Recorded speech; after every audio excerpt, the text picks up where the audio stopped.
Welcome back to the MOC course on corporate social responsibility. My name is Aradhana Malik and I'm helping you with this course.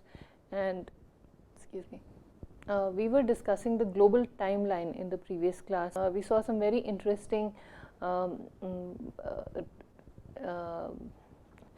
milestones in the evolution of CSR, of corporate social responsibility globally.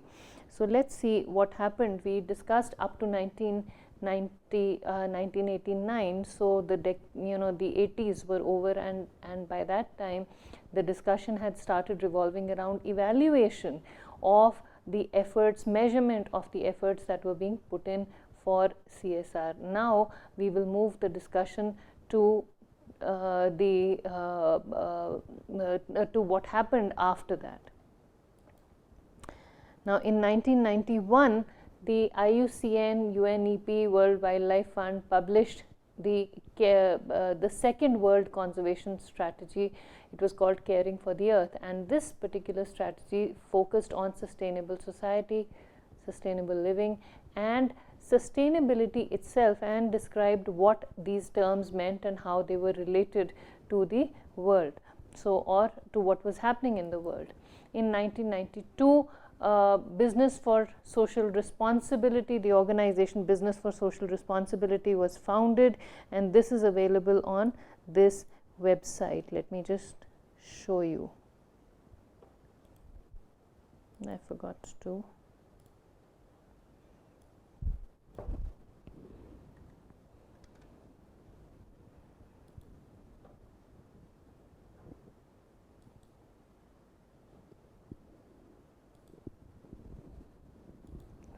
I forgot.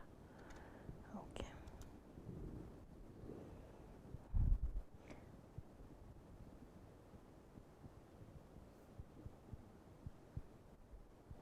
Yeah. So in the year 2000, in 1992, Business for Social Responsibility was founded, and this particular organization, they say we are a global non-profit business network and consultancy dedicated to sustainability, and you can go through this website and see what they do. So this was explicitly on social responsibility, advising organizations about about how they can improve their socially responsible activities, what they can do to ensure that they are socially responsible to the environment or to the society. Then in 1994, the European Universities Charter for Sustainable Development agreed to promoting university education for the training of decision makers and teachers oriented towards sustainable development and fostering environmentally aware attitudes, skills, and behavior patterns, as well as a sense of ethical responsibility. Now, this is currently adopted as the Copernicus Guidelines by United Nations Economic Commission for Europe, UNECE, and the report is available online, and I'll just show it to you. I have it pulled up here. So these are the guidelines, and they talk about how you can incorporate the principles of sustainable development into the your organizations. Okay, so Copernicus Guidelines for Sustainable Development in the European higher education area. So how we can actually start talking about sustainable development at the point where students, or where people who are going to take on the reins of work, who are going to be the next generation of workers, can actually be alerted to the needs of the environment while they are still learning and while they are still absorbing what and how they can be. We can mold them in their formative years and then send them into the world. Then in 1994, INSEAD, France, which is the European Institute of Business Administration, France, had this core roundtable principles for business were adopted at INSEAD, and the CRT principles for business articulate a comprehensive set of ethical norms for businesses operating internationally or across multiple cultures, and this is available here. They also have a website So I think it's pronounced as Cox Roundtable. So was founded in 1986 by Frederick Phillips, and then they adopted these principles in 1994. So they said that businesses should have ethical norms, and especially businesses operating internationally across multiple cultures should follow a set of ethical norms, and this is available there. In 1995, the World Business Council for Sustainable Development, WBCSD, was established with a view to providing business leadership as a catalyst for change towards sustainable development and to promoting the role of co-efficiency, innovation, and CSR. So CSR became a very important element of all these discussions. Okay. So here is the WBCSD website, and you can go through the website and see what they do. They're working in these 4 sectors: energy, food and land use, cities and mobility, and redefining value. See, they're doing all of this. Okay. Then also in 1995, the United Nations Framework on Climate Change, UNFCC, constituted the Conference of Parties in Berlin, Germany, and Article 3.1 specifically of this COP states that the parties should protect the climate system for the benefit of present and future generations of humankind on the basis of equity and in accordance with their common but differentiated responsibilities and respective capabilities. Accordingly, the developed country parties should take the lead in combating climate change and the adverse effects thereof. And this particular report is also available online, and you can go through the detailed report right here. So this is the United Nations Framework Convention on Climate Change, and this is the report that I mentioned. So you can read the report, the link has been given to you. Okay. So it's very, very interesting if you are interested in this particular aspect of CSR. Okay.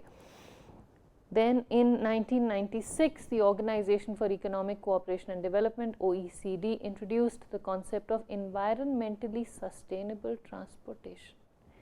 Now this is particularly interesting because the effect of greenhouse gases was becoming a matter of concern, and people had started noticing, they had started talking about what causes the depletion of the ozone layer, and so they had started identifying specific problems in the environment, and OECD said that we need to have environmentally sustainable transportation. We must look at the emissions from vehicles and see how they are affecting the environment. Okay. In 1996, the European Commission, the 57 European companies that were part of the European Commission got together and established CSR Europe, Corporate Social Responsibility Europe, an organization whose aim was to help companies achieve profitability, sustainable growth, and human progress by placing CSR in the mainstream of business practice.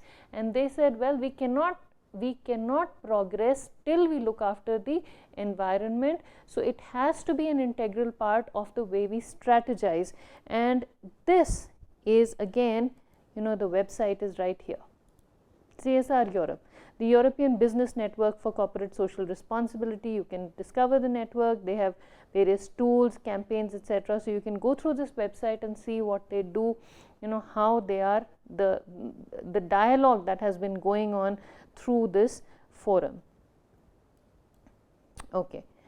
Then in 1997, in United States, the an organization called Social Accountability International, which had been launched earlier, they launched we talked about the Social Accountability International being launched, and they launched the SA 8000 standard to ensure accountability of social performance in the following areas, and these areas were child labor, forced or compulsory labor, health and safety, freedom of association and right to collective bargaining, discrimination, disciplinary disciplinary practices, working hours, remuneration and management systems. And you can go through this over here. Sorry. So Social Accountability International is here, and they started talking about being accountable to the world, and they developed the Social Accountability Standard. And this standard is now recognized worldwide for the way for measurement of social accountability.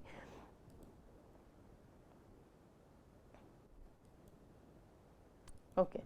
In 1997, John Elkington published a book called Cannibals with Forks, the triple bottom line of the 21st century, through Capstone Publishing Limited, Oxford.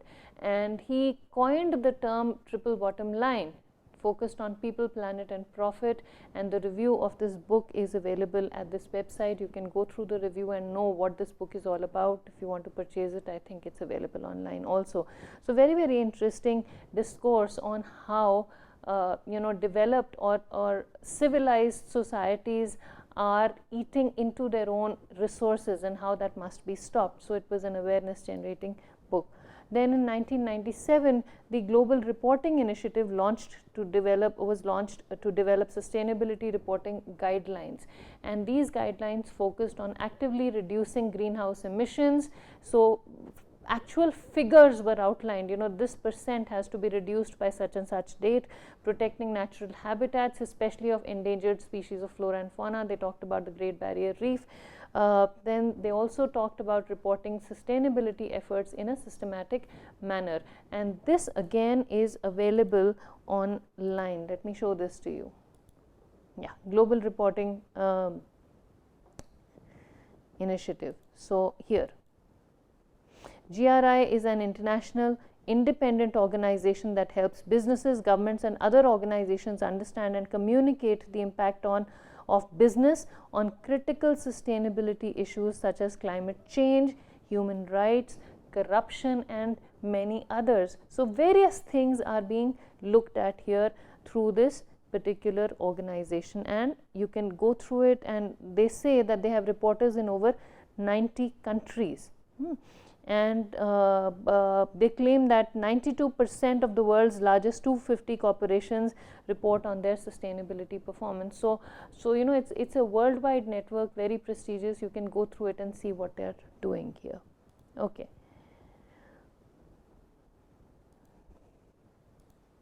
In 1999, in the United Kingdom, a report was published through the government, and it was called Quality of Life Counts: Indicators for a Strategy for Sustainable Development for the UK, a baseline assessment. This was updated in 2004. So that is also available here. So they updated the baseline assessments made in 1999, and you can go through these indicators and see how all of these details are here. We don't have time to go through it individually, but the report is available here and you can read it if you are interested. Also in 1999, Paul Hawken, Amory Lovins, Hunter Lovins published a book called Natural Capitalism, the Next Industrial Revolution. So nature had been included into capitalism, and the importance of paying attention to nature was now a part of capitalistic societies. In 1999, in the United States, the global Sullivan principles of CSR were launched, and again I quote, "The objectives of the global Sullivan principles are to support economic, social and political justice by companies where they do business, to support human rights and to encourage equal opportunity at all levels of employment, including racial and gender diversity on decision making committees and boards, to train and advance disadvantaged workers for technical, supervisory and management opportunities, and to assist with greater tolerance and understanding among peoples, thereby helping to improve the quality of life for communities, workers and children with dignity and equality." Again, these are also available online. So this is the principles, and the principles are listed here. Some of these principles are expressing our support for universal human rights and respecting our employees' voluntary freedom of association, providing equal opportunities for our employees at all levels of the company, compensating our employees, etc. So these principles are listed, and so they were again observed as or treated as a contribution to the social responsibility of profit-making organizations. Now, in 1999, Global Compact, an initiative called Global Compact, was launched by the United Nations with a view to bringing companies together with UN agencies, labor and civil society to support the 10 principles in the areas of human rights, labor and the environment. And let me show you this here. So Global Compact was launched, and they're still in operation. They're doing great work. So you can go through this. They have 9,388 companies in 162 countries, and over 45,000 public reports on sustainable development initiatives. So very, very interesting if you are interested in this discourse. So that is what is happening in the world. They have these fora, they have summits, they have conferences, etc., that are happening on these very important issues. In 1999, in the United Kingdom, the UK corporations disclosure legislation was passed. The Turnbull Report on corporate governance added reputation, probity, and other non-financial risks to the necessary criteria for reporting risk to shareholders, and this was considered another achievement, in the CSR discourse. Now, in 1999, a meeting was held in Bonn, Germany, to discuss the Kyoto Agreement and the penalties associated with non-compliance. How much should we charge? What should the punishment be for people who are not really working towards sustainability, for organizations agreeing to cut their greenhouse emissions but not really cutting them? What should the penalty be? How much should the fines be? Where should these fines go? So those discussions took place in this meeting, and that was again considered a significant milestone. In the year 2000, the United Kingdom Pension Act was amended to require the trustees of occupational pension schemes to disclose their policy on socially responsible investment in their statement of investment principles. So again, things are moving on. It was not only activities, it was the awareness, then it went on to activities, then it went on to measurement, and from measurement it is now evaluation. Are we doing things right? What more do we need to do? Which other area do we need to go into? In 2001, the Footsie for Good index was launched by Footsie company, and this talked about the ethical investment stock market index. This was an index that talked about ethical investments in the stock market. In the year 2002, Business in the Community launched its first corporate social responsibility index. Let me show you this. So the CSR index was launched, and this has been happening year after year. So okay. In addition to the index is a robust tool to help companies systematically measure, manage, and integrate responsible business practice. It takes the form of an online survey, and companies follow a self-assessment process intended to help them identify both the strengths in their management and performance and gaps where future progress can be made. Business in the Community believes that self-assessment is the starting point for action and improvement. So you can go through this, and they talk about the CSR, the Corporate Responsibility Index framework includes corporate strategy, which looks, I don't know if you can read this, let me increase the size here, so maybe it will become visible to you. Okay, yeah, I think this is good. Okay, the CR index framework has 4 cornerstones, and the framework includes corporate strategy, integration, Corporate strategy looks at the main corporate responsibility risks and opportunities to the business and how these are being identified and then addressed through strategy, policies and responsibilities held at a senior level in the company. Integration is about how companies organize, manage and embed corporate responsibility into their operations through the key performance indicators, performance management, effective stakeholder engagement and reporting. Management, which is the third part of the framework, builds on the integration section, looking at how companies are managing their risks and opportunities in the areas of community, environment, marketplace and workplace. And performance and impact asks companies to report performance in a range of social and environmental impact areas. The participants complete 3 environmental and 3 social areas based on the relevance to their business. So, very, very significant development in the measurement of CSR activities, Corporate Responsibility Index. And in the year 2004, there were over 60 government initiatives of relevance for CSR.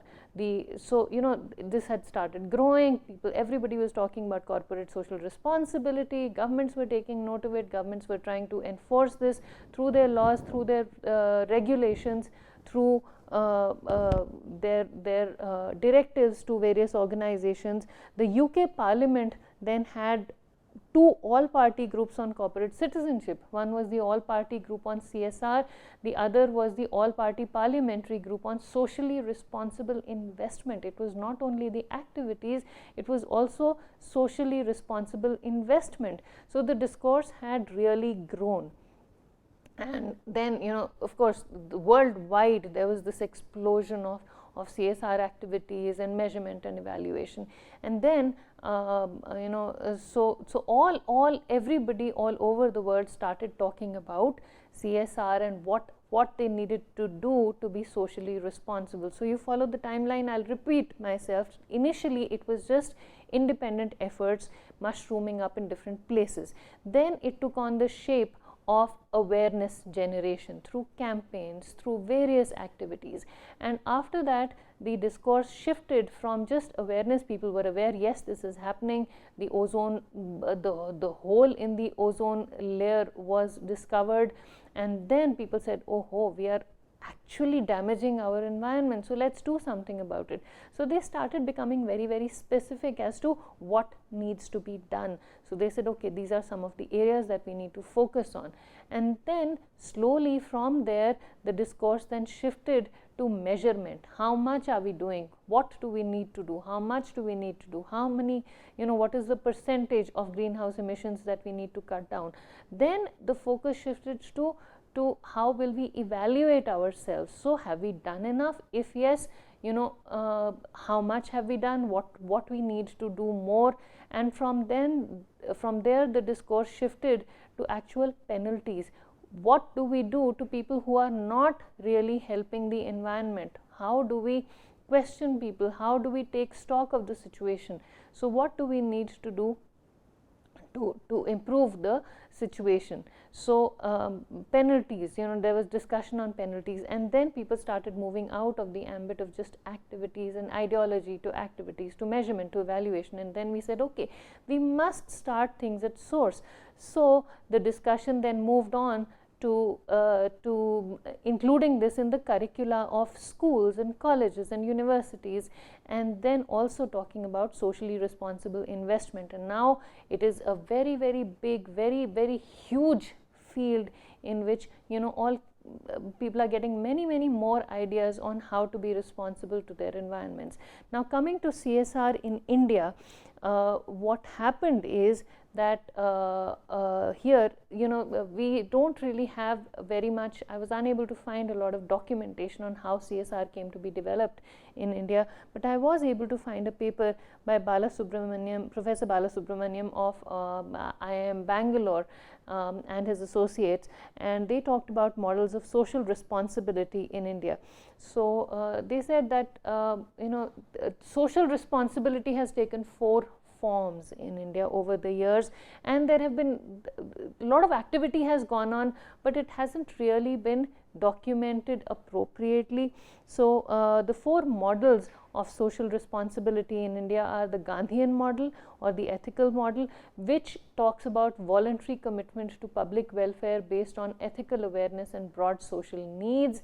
The statist model or the Nehruvian model, which talks about the state-driven policies including state ownership and extensive corporate regulation and administration. So one is the voluntary commitment. We will do it because we want to do it. We will take care of the public because we want to do it. The second model is there are policies, there are regulations. Let's just talk about compliance, regulation and administration. The third model is the Friedman model or the liberal model, according to which corporate responsibility is primarily focused on owner objectives. What do the owners want? How do they want to add to, or what is the owner moving towards? So they are not really taking into account the needs or the requirements of the community that they are I mean, there is the focus is largely on what the owner wants. And the last one here is the stakeholder, which is the Freeman model. One is Friedman, the other is Freeman, which takes into account the stakeholder responsiveness, which recognizes direct and indirect stakeholder interests. So we actually do what people are really needing us to do. Now I have a task for you, my dear students. I would like you to discuss this on the forum. I would like you, I've given you enough examples of what is happening in the world. I would like you to identify on the course forum the different companies that are engaged in or activities that that are in sync with these different models. Which activity is an example of which type of model, and that discussion I would like to see on the forum. Then the CSR drivers in Indian organizations. What drives corporate social responsibility in Indian organizations is a genuine concern for the society. So there is concern for social improvement, ethics and values, need to care for society, belief in stewardship. So that is what is there. Okay, can we stop here? That is all we have time for in this lecture. We will continue with a discussion on CSR in India in the next class. Thank you very much for listening. The topic is very extensive. The topic is very huge. But then I wish I had time to cover everything, but I do not. So we will have a further discussion on how CSR has shaped in India in the next class. Thank you very much for listening.